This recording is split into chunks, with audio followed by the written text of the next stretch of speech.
بسم اللہ الرحمن الرحیم۔ قرآن مجید کا ایک مختصر اور مکمل ایک جامع اور وسیع سورہ، پورے قرآن کا خلاصہ سورہ، پورے قرآن کا مفہرس سورہ۔ اگر قرآن کے مندرجات، قرآن کے پیغامات کو ایک نگاہ اجلت سے دیکھا جائے کہ قرآن میں ہے کیا، تو سورہ مبارکہ والعصر کی تلاوت کرنا۔ ہمیں یہ سعادت نصیب رہی کہ شاید 4 سال سورہ مبارکہ الحمد پہ غور کیا، اور اس اعتراف اور اقرار کے ساتھ کہ حق تو یہ ہے کہ حق ادا نہ، اور 2 سال سورہ مبارکہ توحید پر غور کیا، اور اس سال ارادہ ہے کہ ہم سورہ مبارکہ والعصر پر غور کریں۔ آغاز ہے سورہ مبارکہ والعصر کی تفسیر۔ یہ بھی ذہن عالی میں ہے کہ یہ مجالس، یہ عزاداری، یہ اجتماعات جہاں ان میں ایک خاص اعجازی جاذبیت ہے، وہاں ان کا حسن یہ بھی ہے کہ یہاں قرآن سے ہٹ کر بات نہیں ہے۔ یہ امام حسین علیہ السلام نے ہمیں نظام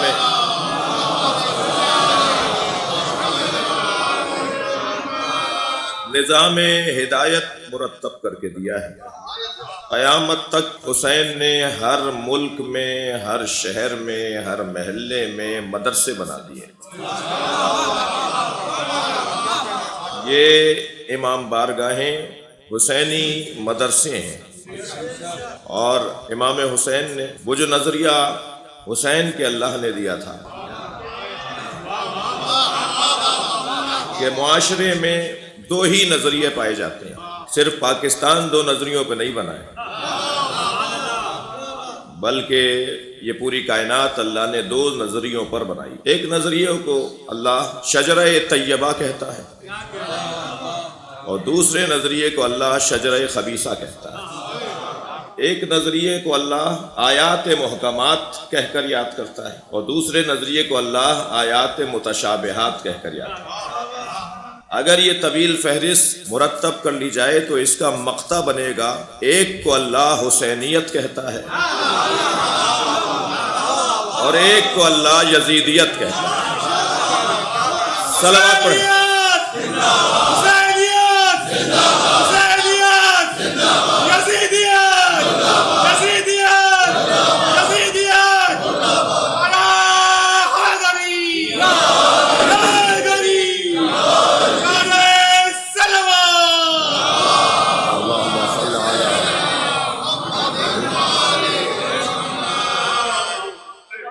اب قیامت تک مسلمانوں میں یہ نہ ڈھونڈا جائے کہ سنی کون ہے اور شیعہ کون ہے، بلکہ مسلمانوں میں دیکھا جائے کہ یزیدی کون ہے اور حسینی کون ہے۔ اس لیے کہ وہ جو فرق اور مذاہب اور مکاتب رائج ہیں وہ فقہی اعتبار سے ہیں۔ فقہ حنفیہ کیا کہتی ہے، اور فقہ مالکیہ کیا کہتی ہے، اور فقہ شافعیہ کیا کہتی ہے، اور فقہ جعفریہ کیا کہتی ہے، یہ فقہی اعتبار سے تقسیمات ہیں۔ اور جو بات ہم کر رہے ہیں وہ فقہی تقسیم نہیں ہے، بلکہ وہ نظریاتی تقسیم ہے۔ لہذا جگر تھام کے سنیے گا کہ ہو سکتا ہے کوئی سنی ہو اور وہ حسینی ہو، اور ہو سکتا ہے کہ بظاہر کوئی شیعہ ہو اور وہ حسینی نہ ہو، یہ ہو سکتا ہے۔ میں اس تفصیل میں جاؤں گا تو خاطر حضرات پر کوئی بال نہ آ جائے۔ ایک صلوات پڑھے محمد والے۔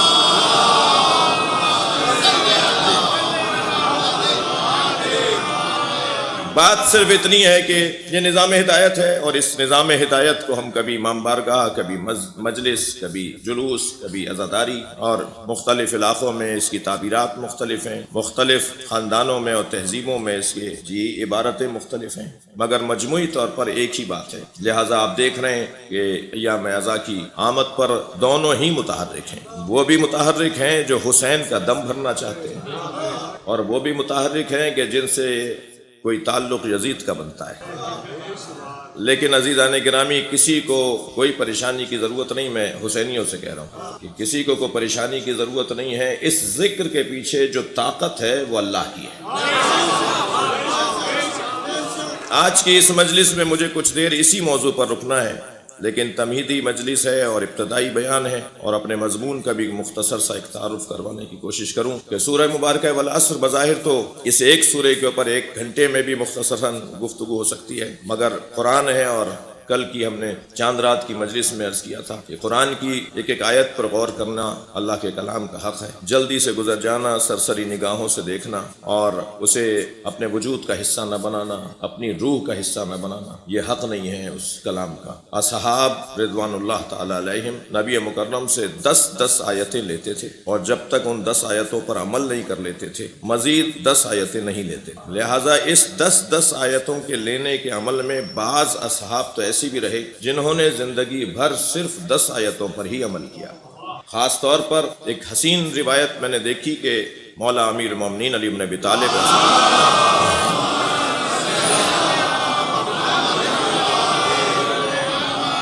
حضرت ابو ذر غفاری رضوان اللہ تعالی علیہ کے لیے کھڑے ہو جایا کرتے تھے، تو ایک محترم صحابی نے پوچھا کہ یا علی، آپ ابو ذر کا احترام معمول سے ہٹ کر کرتے ہیں؟ تو فرمایا ابو ذر 10 آیتوں کے فقیہ ہیں، اگر قرآن کی 10 آیتوں کا کوئی فقیہ ہو جائے تو وہ ابو ذر غفاری بنتا ہے، اور جو مجسم قرآن ہو اسے علی کہا جاتا ہے۔ صلوات پڑھیں محمد و آل محمد۔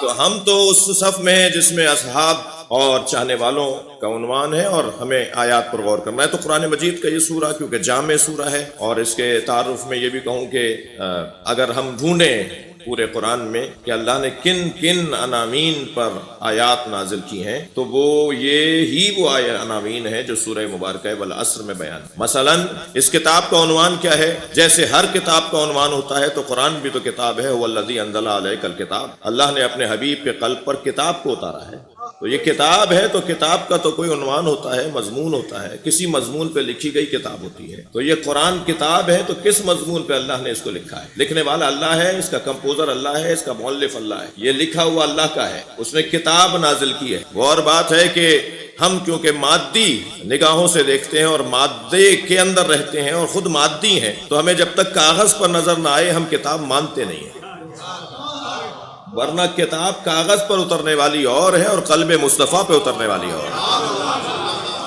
جو کتاب قلب مصطفیٰ پر اتری ہے اسے وہی سمجھ سکتا ہے جو قلب مصطفیٰ میں رہتا ہو۔ لہذا علامہ اقبال رحمۃ اللہ علیہ جب قرآن کی تلاوت کر رہے تھے تو ان کے ابا نے پوچھا کہ بیٹا کیا پڑھ رہے ہو؟ دقت چاہوں گا اس بات پر۔ انہوں نے کہا حضور بابا کتاب قرآن پڑھ رہا ہوں۔ قرآن پڑھ رہے تھے، پوچھا کیا پڑھ رہے ہو؟ کہا قرآن پڑھ رہا ہوں۔ کہا اسے تو سوائے مصطفیٰ کے کوئی سمجھ نہیں سکتا، کا حکم ہے کہ اسے پڑھا جائے اور اس میں تدبر کیا جائے۔ کہا نہیں، یہ قلب مصطفیٰ پہ اتری ہے، قلب مصطفیٰ میں جگہ بناؤ گے تو تمہیں قرآن سمجھ میں آئے گا۔ اور حسین جملہ کہوں کہ قلب مصطفیٰ میں جگہ جب بنے گی جب قلب مصطفیٰ فاطمہ کو راضی کیا جائے گا۔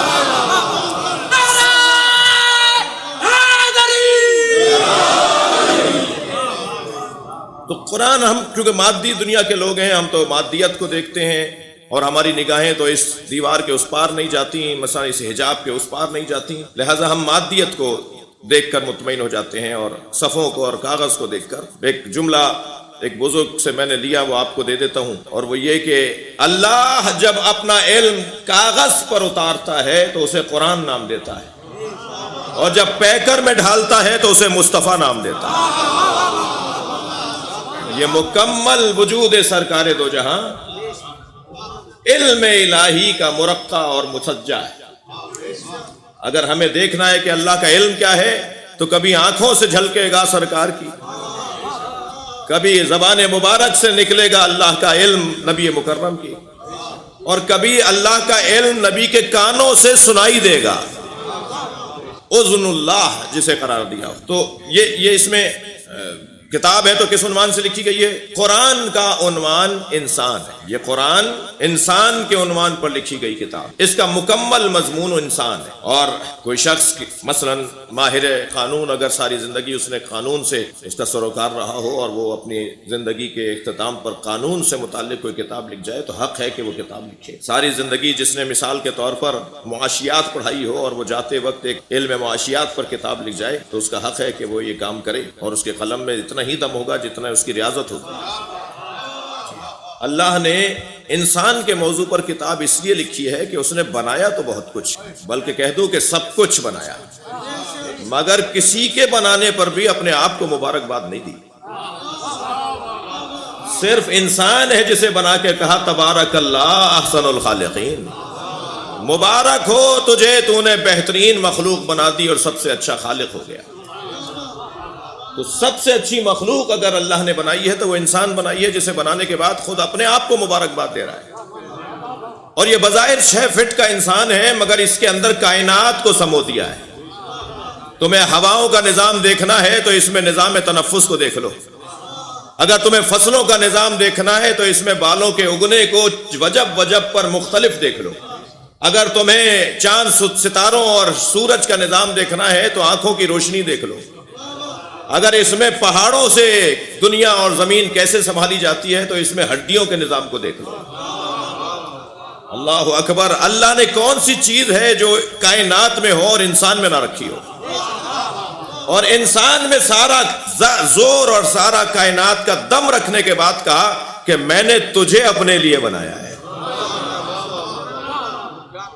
اس کا مقصد حیات بھی بیان کر دیا۔ لہذا بات ہو تو اس موضوع پر ہو کہ انسانیت کیا ہے اور انسان کے حقوق کیا ہیں اور انسان کیا ہے، اور شاید سب سے زیادہ مشکل مضمون بھی یہی ہے کہ انسان کو انسان پہچانے، اس لیے کہ انسان کو انسان نہیں پہچان رہا جب وہ اپنے آپ کو ہی نہ پہچانتا۔ یعنی میں آپ پر تبصرہ کروں اور اپنے آپ کو نہ جانتا ہوں تو یہ جھوٹا تبصرہ ہے۔ جی اس موضوع پر بات ہو، یہ قرآن کا سورہ اس موضوع کو بیان کر رہا ہے۔ پھر اس انسان کے نقصان اور فائدے کے اوپر خاص توجہ ہے، جیسے عارضی، وقتی، فرضی، صلبی والدین اپنی اولاد کے لیے پریشان رہتے ہیں اور ان کے نفع و نقصان پر ہی زیادہ توجہ رکھتے ہیں، تو وہ جو رب مطلق بھی ہے اور رب نہیں ہے بلکہ اس سے پہلے خالق، وہ خالق بھی ہے اور رب بھی ہے۔ جی اس نے بنا کر ہمیں چھوڑ نہیں دیا، جی اس نے بنانے کے بعد ہم پر مکمل توجہ کی ہے، یعنی اتنی توجہ کی ہے کہ ہماری پرورش، ہماری تربیت کا اس نے انتظام پہلے کیا ہے اور ہمیں دنیا میں بعد میں بھیجا ہے۔ حضرت آدم کو پہلے خلق کیا ہے، سمجھانے والا پہلے آئے گا، کلاس بعد میں لگے گی، استاد پہلے بھیجے گا، سمجھنے والے بعد میں آئیں گے۔ اتنا اس نے ہماری تربیت کا خیال رکھا، لہذا نفع و نقصان کے بارے میں بھی وہی طے کر رہا ہے، ان الانسان لفی خسر۔ اب یہ خسران سے بچے گا کیسے؟ تو 4 نکاتی منصوبہ بھی اس نے دے دیا، اور ایسا نہیں ہے کہ کسی ایک کو لے لو تو پھر تمہارا مطلب پورا ہو جائے گا، چاروں چیزوں کو لینا ہوگا تب جا کے تم نقصان سے بچ سکو گے۔ ان میں سب سے پہلی چیز ایمان ہے، جو بظاہر نظر نہیں آتی مگر بعد والی 3 چیزیں اسے دکھائیں گی، بعد والے 3 نکات پہلے والے نقطے کو واضح کریں گے۔ اسی لیے یہ جملہ کہتا ہوا گزروں کو اللہ کو شناختی کارڈ کا مسلمان نہیں چاہیے، اللہ کو وہ مسلمان نہیں چاہیے جو زبان سے کہتا ہو کہ میں مسلمان ہوں، نہیں، تمہارا ایک ایک عمل پکار کے بتائے کہ یہ کلمہ پڑھے یا نہ پڑھے، اس سے زیادہ بڑا مسلمان کوئی اور نہیں ہے۔ صلوات پڑھ لیں محمد و آل محمد کا۔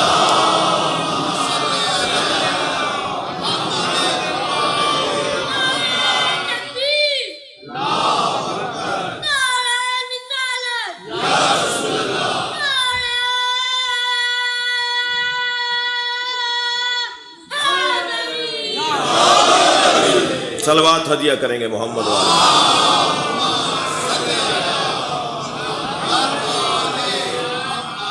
لہذا سب سے پہلا مرحلہ انسان کی ترقی، تعالی، عظمت، بلندی کے لیے، رفعتوں کے لیے، انسان کی انسانیت کے ثبوت کے لیے سب سے پہلا مرحلہ ایمان کا ہے۔ دنیا میں آپ کو کوئی ڈھونڈنے سے نہیں ملے گا جو ایمان نہ رکھتا ہو، کچھ لوگ ملیں گے جو اللہ کو نہیں مانتے مگر اس نہ ماننے پر اتنے مضبوط ہیں کہ یہی ان کا ایمان بن گیا ہے۔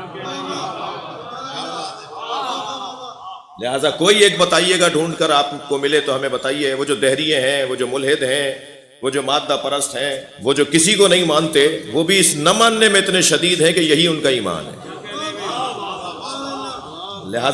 لہذا ایمان انسان کی فطریات کا حصہ ہے، اس کی خلقت میں رکھا ہے۔ جیسے مجھے ہر کچھ دیر کے بعد پانی کی طلب ہوتی ہے، ہر کچھ دیر کے بعد مجھے بھوک لگتی ہے، ہر کچھ دیر کے بعد میرے بدن کے کچھ تقاضے ہیں، کچھ مطالبات ہیں، میں چاہوں یا نہ چاہوں وہ مطالبہ اٹھے گا، وہ میرے بدن سے آواز ضرور اٹھے گی کہ جو اللہ نے میرے اندر وہ سسٹم میں اور وہ نظام میں ڈال دیا ہے۔ ایسے ہی انسان کی روح کے نظام میں اللہ نے ایمان کو ڈال دیا ہے۔ کوئی انسان دنیا میں آپ کو نہیں ملے گا جو ایمان کا طالب نہ ہو، یعنی کسی غیبی معاملات کو مانتا نہ ہو، کسی طاقت نامرئی کو نہ مانتا ہو، کسی غیر محسوس ہونے والی توانائی کو نہ مانتا ہو۔ کوئی ایسی جگہ اسے ضرور ماننا پڑتی ہے کہ یہاں کوئی ہے جو مجھے بچا سکتا ہے، یہاں کوئی ہے جو میری مدد کر سکتا ہے۔ اور یہ سینکڑوں اور ہزاروں مثالیں ہیں، جب ہم اس مرحلے بیان پر تفصیل میں آئیں گے تو بات ہوگی۔ الا الذین آمنوا، سوائے ان لوگوں کے، بات مسلمانوں کی نہیں کی اللہ نے، یہاں بات مسلمانوں کی نہیں ہوئی ہے۔ ان الانسان کہا ہے، ان الاسلام، ان المسلمان نہیں کہا ہے، ان المومن نہیں کہا ہے۔ انسان کے یہ 4 مطالبات ہیں اس کے وجود کے۔ سب سے پہلا ایمان، اس پر بات ہو کہ ایمان کے معاملات اور ایمان سے متعلق کیا گفتگو ہے۔ وعمل صالح، اچھا عمل، نیکی کا عمل۔ لہذا جب بات انسان کی ہو رہی ہے، ایمان کی ہو رہی ہے، تو اب جیسا ایمان ہوگا، جیسے آئیڈیالوجی ہوگی، جیسا تصور کائنات ہوگا، جیسی اینک لگا کے دنیا کو دیکھے گا۔ اب وہ کیا اینک لگا کے اس کائنات کو دیکھ رہا ہے؟ اگر اینک اس کے ہاں للہی ہے، صبغت اللہی ہے، الہی ہے، خدائی ہے، تو نماز بھی پڑھے گا، روزہ بھی رکھے گا، عبادات بھی انجام دے گا، اللہ کی بندگی بھی کرے گا۔ اور اگر اس نے اینک کوئی اور لگائی بھی ہے تو بس اسی کے مطابق زندگی گزارے گا۔ تو ایمان کے بعد عمل صالح، لہٰذا عمل صالح میں شاید مسلمانوں سے آگے اور بھی ہمیں نظر آئے، مسلمان نہیں ہیں مگر عمل صالح وہ انجام دے رہے ہیں۔ تو عمل صالح سے مراد عبادات توقیتیہ اور عبادات توقیفیہ نہیں ہے، جو وقف شدہ عبادتیں ہیں، جو وقت میں منحصر عبادتیں ہیں، توقیتی وقتی عبادتیں ہیں۔ ابھی نماز ظہر واجب ہے شریعت میں، مگر میرے اوپر بھی واجب نہیں ہوئی۔ ہمارے اوپر نماز ظہر آج کی ابھی واجب نہیں ہوئی ہے جی، شریعت میں لکھ دیا گیا ہے کہ جب ایسا اتنا وقت ہو جائے تو پھر تمہیں نماز ظہر پڑھنی ہے۔ یہ توقیتی عبادت ہے۔ کچھ عبادات توقیفی ہیں، 8 چکر نہیں کر سکیں گے آپ خانہ کعبہ کے طواف کے، بھائی اللہ کے گھر کے ہی طواف چکر کاٹ رہے ہیں، 15 کر لیجئے، 9 کر لیجئے، 10 کر لیجئے، اگر ہم نے ایک بھی زیادہ کیا تو پچھلے بھی باطل۔ وقف میں توقیف میں وقف میں آپ اس مسجد کی تسبیح کو دوسری مسجد میں نہیں لے جا سکتے۔ فلاں مسجد میں اگر سجدگاہوں کو وقف کر دیا گیا ہو تو سجدگاہ ہے بھائی کسی اور مسجد میں لے جا کے رکھ دو، نہیں لے جا سکتے۔ ایسے ہی توقیفی عبادات ہیں، صفا و مروہ کے درمیان 7 ہی چکر کرنے، نہ ایک کم نہ ایک زیادہ۔ بھائی جب سب سے مشکل نماز اللہ نے پڑھوانی تھی تو 4 رکعت پڑھوا لیتا۔ صبح کی نماز کی بات کر رہا ہوں، سب سے مشکل نماز، رات 4 بجے سوئے ہیں، پھر 1.5 گھنٹے بعد اٹھ جاؤ۔ خاص طور پہ کراچی والوں کے لیے تو فجر کی نماز ولایتیں لے کر آتی ہے۔ یہاں والے اگر فجر کی نماز میں پکے ہو جائیں تو بشارت دے رہا ہوں کہ اللہ ولایتیں عطا کر دے گا۔ صلوات پڑھیں ذرا محمد و آل محمد۔ مشکل ہے۔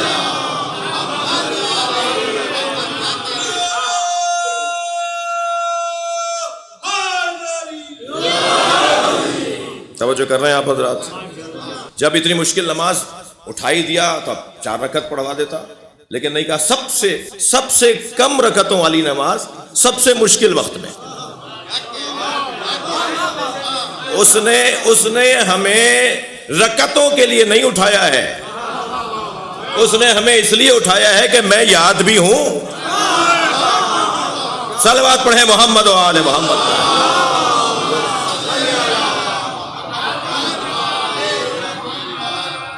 تو اب عمل صالح ایک عنوان اس سورہ مبارکہ والعصر کا، اور ایک عنوان اس کے بعد تیسرا عنوان وتواصوا بالحق، حق گوئی، جس کے نہ ہونے پر آج معاشرہ تباہی کی طرف، آج معاشرہ مردنی کی طرف ہے، آج سماجیات، آج انسانی معاشرہ جس مشکل کا سامنا کر رہا ہے، اس میں سب سے بڑا جو سبب ہے وہ ایک دوسرے سے سچا نہ ہونا ہے۔ ایک دوسرے سے سچے نہیں ہے، اور یہ سمجھ رہے ہیں کہ میں اس کو اگر سچ بول دوں گا تو میرا نقصان ہو جائے، جبکہ شاید چند لمحوں کا نقصان ہوتا ہو کہ سامنے والے کا چہرہ زرد پڑ جاتا ہو اور غصے میں کچھ کہہ بھی دیتا ہو، اور شاید یہ کہہ کر چلا جائے کہ آئندہ تمہارا میرا کوئی تعلق ہی نہیں ہے، تمہارا میرا آئندہ کوئی واسطہ نہیں، میں نے تم سے مرنا جینا اٹھا لیا۔ لیکن آپ یقین جانیے وہی شخص جب رات کو بستر پہ لیٹتا ہے تو سب سے زیادہ پیارا اسے وہی لگتا ہے جس نے سچ بولا ہوتا ہے۔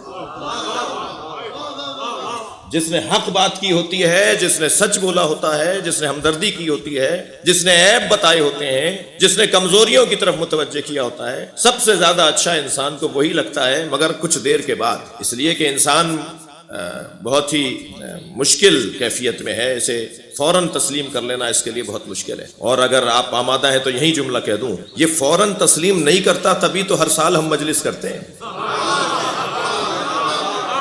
صلوات پڑھیں محمد و آل محمد کا۔ اس سے بہتر اور بلند صلوات نبی کی ذات۔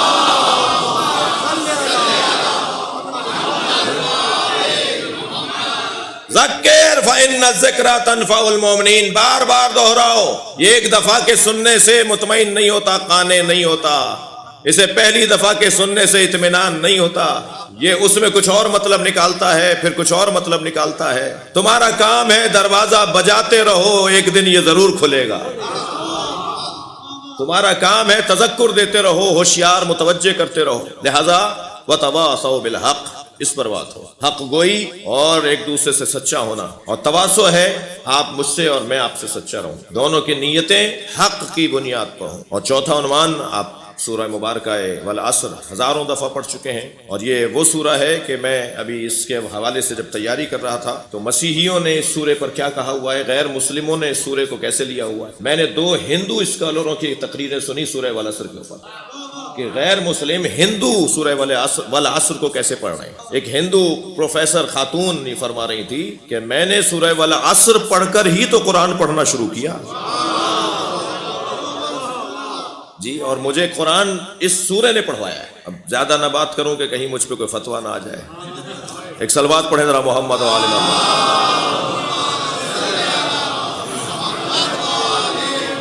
ممکن ہو تو اس سے اچھی صلوات ہدیہ کریں۔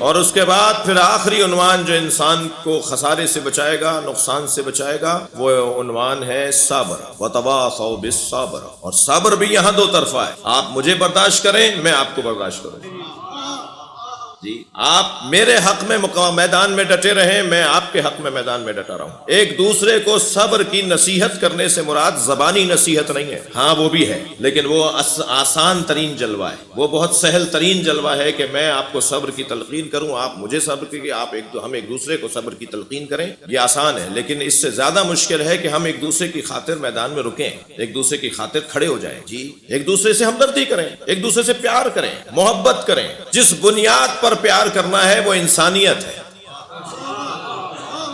اللہ اکبر، جس بنیاد پر انسان کو ایک دوسرے سے پیار کرنا ہے وہ انسانیت۔ میں دل جلائے بیٹھا رہتا ہوں کہ فلاں علی ولی اللہ تک کلمہ کیوں نہیں پڑھا۔ اگر فلاں علی ولی اللہ تک کلمہ نہیں پڑھ رہا تو شاید اس میں میں خود محرک ہوں کہ میں نے اس سے پیار ہی نہیں کیا۔ اگر کوئی آج تک حسین کی عزاداری میں شریک نہیں ہوا تو اس میں اس کا قصور نہیں ہے، میں نے حسین اچھا پیش ہی نہیں کیا، میں نے امام حسین کی اچھی تصویر ہی اس کے سامنے نہیں رکھی، جو حسین مولا کی تصویر تھی وہ میں نے سامنے ہی نہیں رکھی، اور شاید اس میں بڑا سبب یہ ہو کہ مجھ پر ہی حسین کی تصویر روایتاً تو واضح ہے، حقیقتاً واضح نہیں ہے۔ میں نے جو بڑوں سے سن لیا، کہیں سے سن لیا، وہی میں بیان کرتا چلا گیا، مگر حسین ابن علی پر تو خود میں نے اب تک غور نہیں کیا، میں کسی اور کو کیا دعوت حسین دوں۔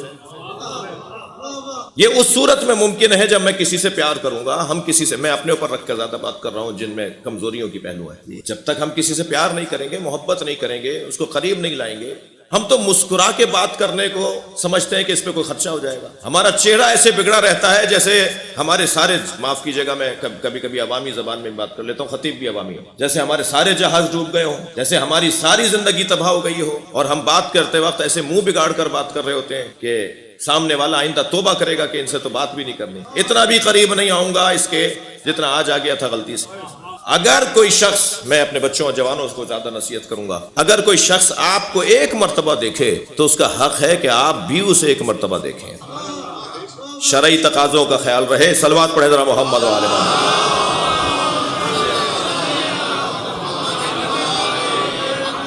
اس سے بلند اور بہتر صلوات.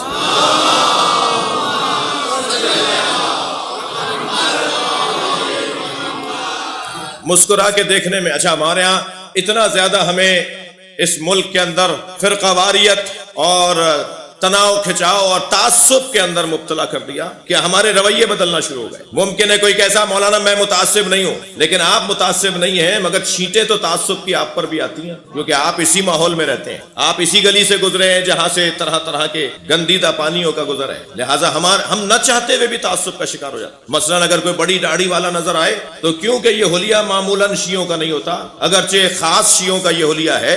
ہمارے سارے مراجع تقلید کی داڑیاں لمبی ہیں، ہمارے تمام ائمہ کی داڑیاں بڑی تھیں، تمام اصحاب ائمہ کی داڑیاں بڑی تھیں، لیکن کیونکہ عام طور پر تو وہ بڑی داڑھی والا نظر آتا ہے تو فوراً ہمارا ذہن جاتا ہے کہ جی یہ ہم میں سے نہیں ہے. بائیں چاہ تھوڑا سا اوپر کر کے نماز پڑھنا ہمارے یہاں بھی مستحب ہے، اور ہم کہتے ہیں جی چھوٹی شلوار.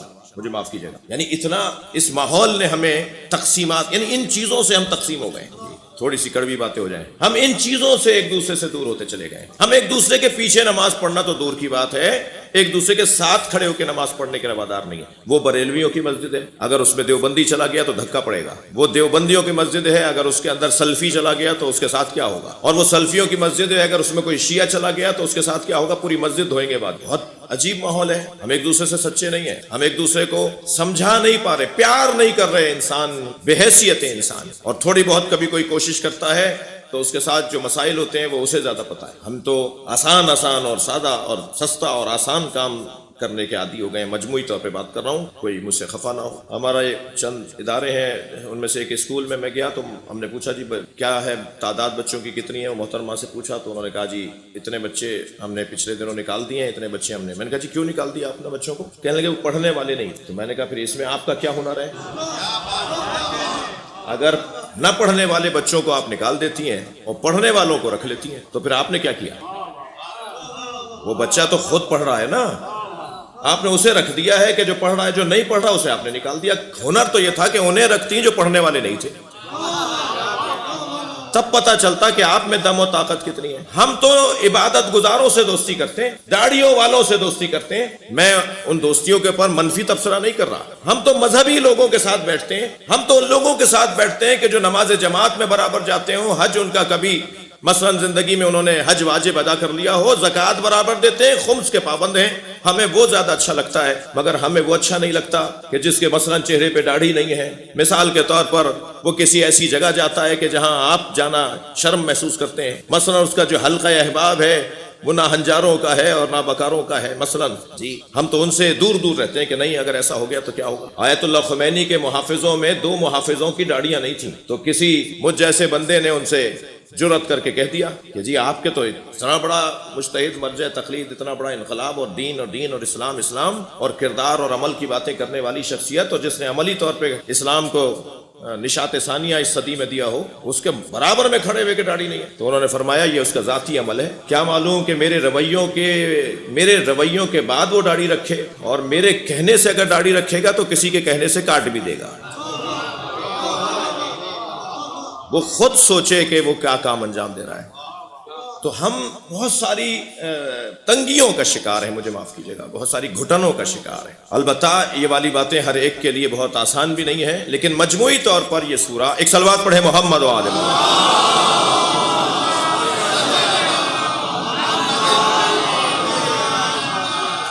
مجموعی طور پر یہ سورہ ہمیں انسانیت کا پیغام دیتا ہے اور انسانی تقاضوں کا درس دے رہا ہے. اور شاید یہ بنیادی بات ہے، اگر یہ مسئلہ ہم گزار گئے، اس مسئلے اور اس مرحلے سے ہم نکل گئے تو بعد والے مسئلے نسبتاً آسان ہو جائیں گے، بلکہ اتنے آسان ہو جائیں گے کہ اس پہ ہمیں کچھ کرنے کی ضرورت نہیں پڑے گی، وہ خود بخود سیدھے ہوتے چلے جائیں گے. یہ سورہ قرآن مجید کا ایسا سورہ ہے کہ جسے ہمیں، میں یہ بات تکراراً کہہ رہا ہوں کہ اپنے گھروں میں فریم کروا کے بھی لگوانا چاہیے. پورے قرآن کے چھوٹے چھوٹے خانے برکت کے لیے اور جن بھوتوں کو دور کرنے کے لیے اور تعویذ اور ٹونوں سے بچنے کے لیے بہت سے لوگوں نے پورا فریم لگوایا ہوا ہے. چھوٹے چھوٹے خانے بنے میں، بچوں کو بھی نہیں پتا ہوتا یہ کیا ہے.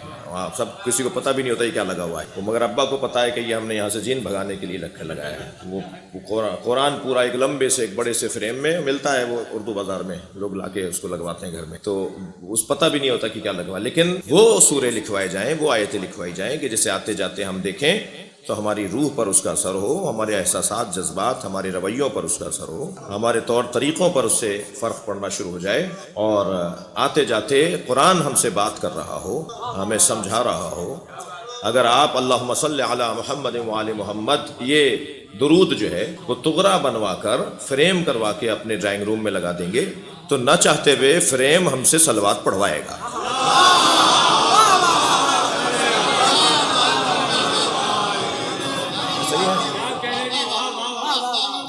اور ایسے ہی اگر مثال کے طور پر قرآن مجید سورہ مبارکہ تکویر کی آیت فَأَيْنَ تَذْهَبُونَ، کہاں جا رہے ہو؟ جی قرآن پکار کے پوچھ رہا ہے کہاں جا رہے ہو؟ خاص طور پر ہماری مسجدوں میں تو ضرور لگوا دیا جائے کہ جب ہندوستانی فیملیوں میں، خاندانوں میں سویم و چہلم کی مجلس مغرب سے پہلے ہی ہونی ہے، فاتحہ مغرب سے پہلے ہونی ہے، جیسے مغرب پر رحمت کے دروازے بند ہو جاتے ہوں، اور پھر مغرب سے پہلے فاتحہ کی اس رسم نے ماضی میں کیوں رکھی گئی تھی، یہ رسم اس پہ تبصرہ لیتا ہو، کوئی پیچھے ضرور اس کے پس منظر ہوگا، لیکن مغرب سے پہلے فاتحہ پڑھوانے کے اس عمل نے نماز جماعت چھڑوا دی۔ سارے نمازی مسجد میں داخل ہو رہے ہیں اور مرحوم کے رشتہ دار مرحوم کے گھر جا رہے ہیں، اور دنیا دیکھ رہی ہے کہ شیعہ مسجد چھوڑ کے جا رہے ہیں اذان سننے کے بعد۔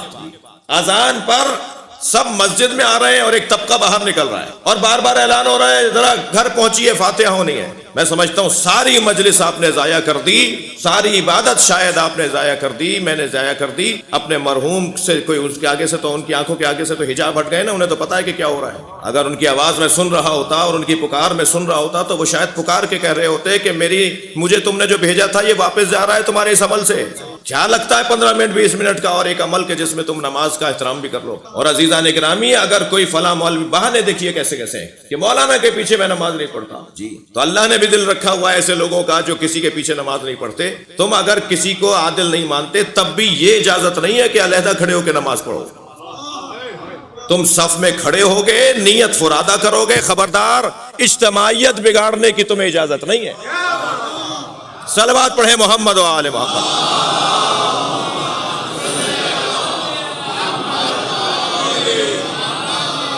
اس سے بہتر صلوات نہیں گزر۔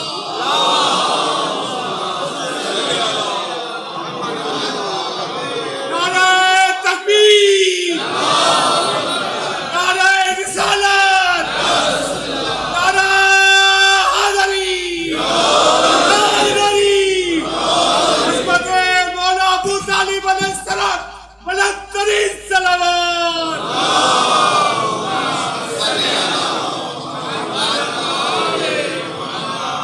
اس سے بہتر صلوات۔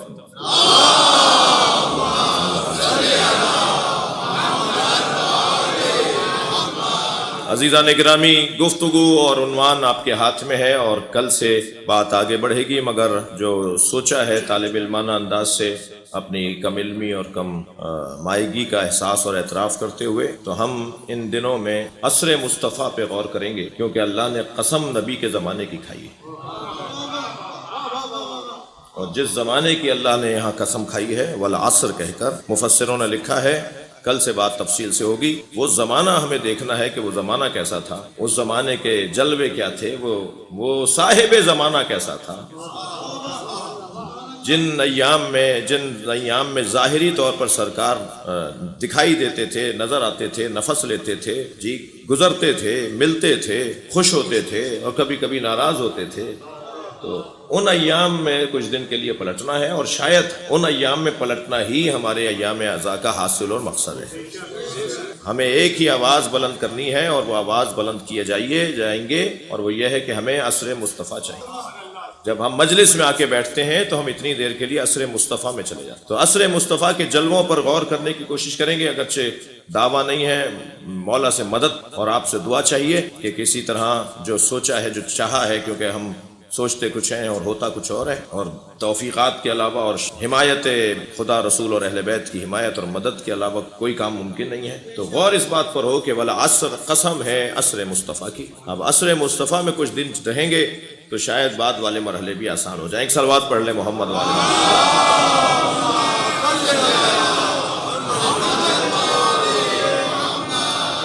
عزیزان گرامی، اس عصر میں آج کے بیان کو پھر کل کے بیان سے مسلسل کریں گے۔ اس عصر میں جسے عصر مصطفیٰ کہا جاتا ہے، اس عصر میں ہمیں جو چیز شدت سے نظر آتی ہے وہ حسین سے پیار ہے، وہ نبی مکرم کا امام حسین سے پیار ہے۔ نواسے تو میرے مولا نبی کے دو ہیں، ایک حسن ایک حسین علیہم السلام۔ البتہ ایام عزا کا آغاز ہے اور آپ کی آنکھوں میں آنسو اتر آئے ہیں، تو نبی کی ایک نواسی بھی ہے جس سے نبی کا پیار حسن و حسین سے کم نہیں ہے، وہ زینب کبریٰ سلام اللہ علیہا، جن کے چہرے میں نبی کو خدیجہ نظر آتی تھی۔ جناب زینب کبریٰ بی بی خدیجۃ الکبریٰ سے مشابہ تھی۔ آپ کا جو شمائل لکھے ہیں وہ بی بی خدیجہ سے مشابہ ہیں۔ کچھ لوگ تصورات میں کہیں پہنچے ہوں گے، اگر جناب زینب کا چہرہ مبارک بی بی خدیجہ جیسا تھا، اگر جناب زینب کا قد مبارک جناب خدیجہ جیسا تھا، تو شاید امام حسین اس لیے لائے ہیں کہ جن کے آباء و اجداد نے بی بی خدیجہ سے مال لیا، خدیجہ نے جن کے بزرگوں کو مال دیا، قرضے دیے، شاید کسی کو حیا آ جائے، شاید کسی کو حیا آ جائے۔ مگر رونے والوں، بغض اور حسد کا حال یہ تھا کہ حبیب کا لاشا تو یہ کہہ کر اٹھا لیا کہ ہم نے حبیب کا نمک کھایا ہے۔ اجرکم اللہ، آغاز محرم ہے، زہیر قین کا لاشا تو یہ کہہ کر اٹھا لیا کہ ہم نے زہیر کا نمک کھایا ہے۔ ایک ایک سردار کے لاشوں کو اٹھایا جاتا رہا۔ شاید جناب زینب یہ سوچ رہی ہوں کہ اب کوئی بڑھ کر کہے گا کہ ہمیں حسین کی نانی نے قرضہ دیا تھا، ہمیں حسین کے نانا نے معاف کیا تھا، ہمیں حسین کے بابا نے یہ عطا کیا تھا۔ مگر عزاداروں، سارے لاشیں اٹھا لیے، ایک زہرا کے لال کا لاشا کربلا کے بیابان میں تنہا رہا، اور مشرق کے گھوڑے مغرب دوڑ گئے۔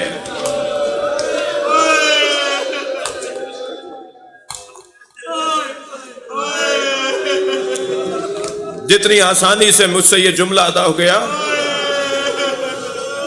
کہ مشرق کے گھوڑے مغرب دوڑ گئے، ایک ایک گھوڑے کے سم پر زینب سے کوئی پوچھے کیا گزر رہی تھی علی کی بیٹی پر۔ اجرکم اللہ، اجرکم اللہ۔ اللہ آپ کو کسی غم میں نہ رلائے، سوائے غم اہل بیت میں، ہمیں رونے اور رلانے والوں میں قرار دے۔ شاید اللہ نے حضرت علی اکبر کو شبیہ مصطفیٰ اس لیے بنایا تھا، اور شاید صبح عاشور کی اذان علی اکبر سے اس لیے کہلوائی تھی تاکہ یہ لہجہ جو نبی کا لہجہ ہے، وہاں 500 سے زیادہ حافظان قرآن تھے، وہاں 1000 سے زیادہ صحابہ کرام تھے، یہاں حسین کے ساتھ بھی صحابی تھے۔ شاید کسی کو وہاں یاد آ جائے، اور ایسا ہوا بھی، ایسا ہوا بھی، ایسا ہوا بھی۔ صرف حر نہیں آئے ہیں وہاں سے، جی کربلا کا مطالعہ، صرف اس لشکر سے حسین مولا کی طرف حضرت حر نہیں آئے، حر کا بیٹا، حر کا غلام بھی آیا، اور 32 اور لوگ بھی آئے۔ بھائی یہ تو 32 ہیں، حسین تو ایک کا انتظار کر رہے ہیں، کسی ایک کو ہدایت مل جائے، کوئی ایک آ جائے وہاں سے یہاں اور دوزخ کو چھوڑ کے جنت کی طرف آ جائے. لہذا کربلا میں 72 شہید تو وہ ہیں جو مولا کے ساتھ مدینے سے مکہ آئے اور مکہ سے کربلا آئے، لیکن کربلا میں شہید 72 نہیں ہیں. آپ نے بارہا گنج شہیدہ کی زیارت کی ہوگی، اور جو نہیں گئے اللہ انہیں لے جائے. جب آپ حرم امام حسین میں گنج شہیدہ، جہاں ایک بڑی قبر میں امام سجاد نے سارے شہیدوں کو لٹایا، اس قبر پہ جو لکھے ہوئے نام ہیں نا، ان ناموں کو پڑھیں گے تو وہ 72 نہیں ہیں. کربلا میں 132 شہید ہیں جی. لیکن عزیزو، اس حسین نے انتظام کو تو بہت کیا، کسی طرح ایک انسان کو بھی ہدایت مل جائے. حتیٰ میں پڑھ رہا تھا کہ میرے مولا نے 10 لوگوں کی گردن تک تلوار لا کر تلوار کو ہٹا دیا اور اسے بھاگنے دیا، اسے بچنے کا موقع دیا. یزیدی لشکر کا ایک سپاہی جب اس نے 1 2 3 نہیں 10 لوگوں کو، 12 لوگوں کو دیکھا کہ حسین مار دیتے، مر گیا تھا، مگر حسین نے تلوار ہٹائی تاکہ بھاگے، چھوڑ کر چلا جائے، تو وہ اپنے گھوڑے پر حسین کے جہاں امام جا رہے تھے وہاں سامنے آ کے دور سے آواز لگاتا ہے. جس طرف امام کے گھوڑے کا رخ تھا وہاں سامنے آ گیا اور دور سے آواز لگا کے کہا کہ میں دیکھ رہا ہوں کہ آپ کچھ لوگوں کو چھوڑ دیتے ہیں. تو امام نے وہیں سے آواز دے کر کہا اس کی نسل میں مومن آنے والا ہے. اللہ اکبر.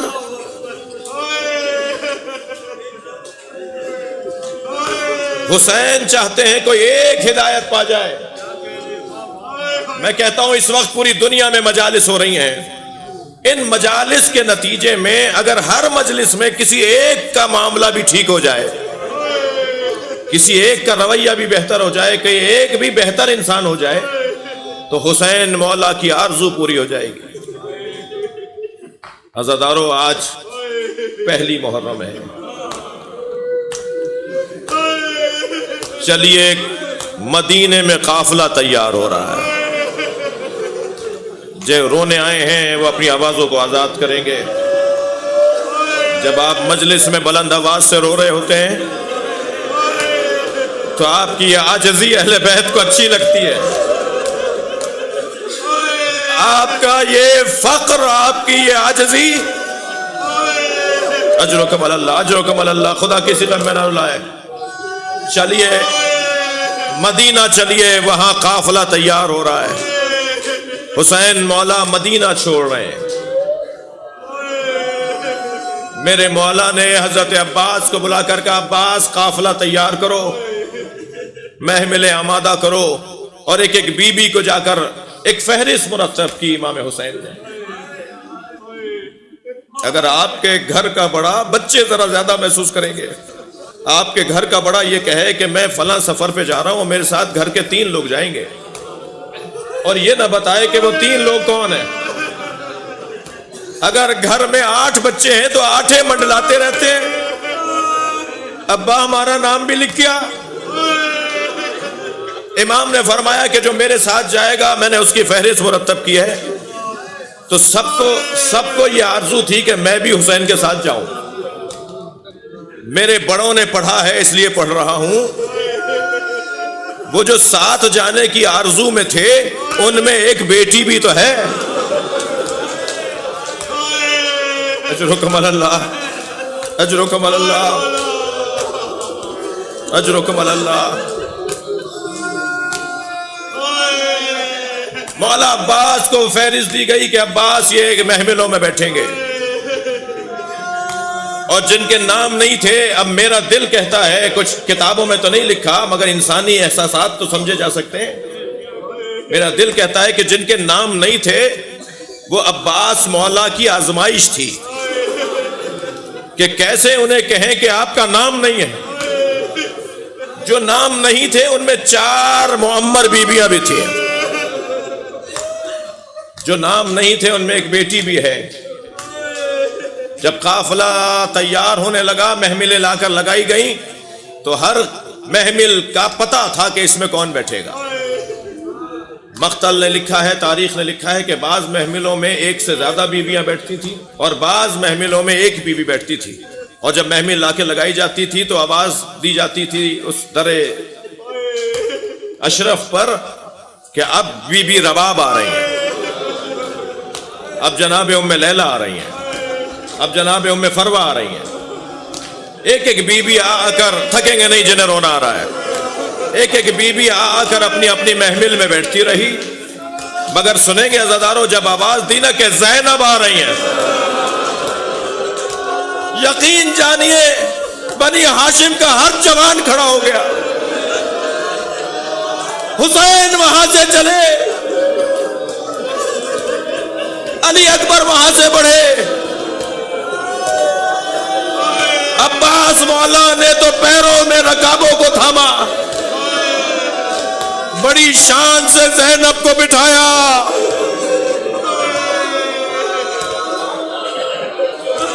تصور میں ذرا مدینے چلے جائیے، کس شان سے زینب کو سواری میں بٹھایا۔ اب 11 محرم آ جائیے، اپنے تصورات کو 11 محرم میں لے آئیے کہ جب زینب اونٹ پر بٹھائی جا رہی ہے، اللہ آپ کو شام جناب زینب کی زیارت کرنے لے جائے۔ جب آپ بی بی کا زیارت نامہ پڑھیں نا تو پہلے ہی صفحے پہ لکھا ہے سلام ہو اس بی بی پر جو 11 محرم کو جب اونٹ پر بٹھائی جا رہی تھی تو بار بار نہر کی طرف مڑ مڑ کر دیکھ رہی تھی، اور بالآخر ایک جملہ کہہ دیا، عباس اٹھو۔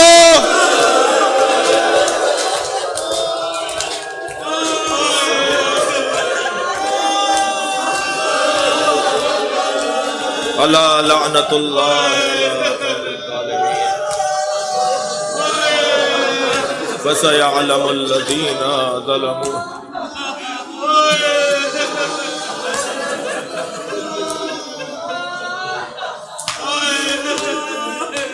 یا اللہ ان آوازوں پر رحمت نازل فرما، رونے والوں کی توفیقات میں اضافہ فرما، امام زمانہ کے ظہور میں تعجیل فرما۔